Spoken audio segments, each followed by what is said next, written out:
First, click the dots on the upper right corner, then Settings.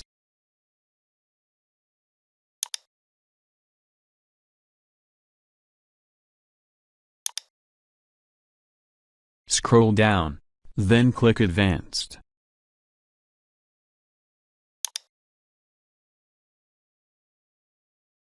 Click on Site Settings, then Flash.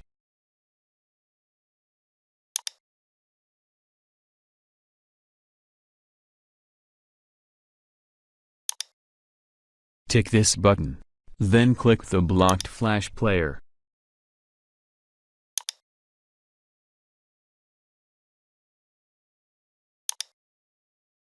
Click Allow. All done. Please subscribe.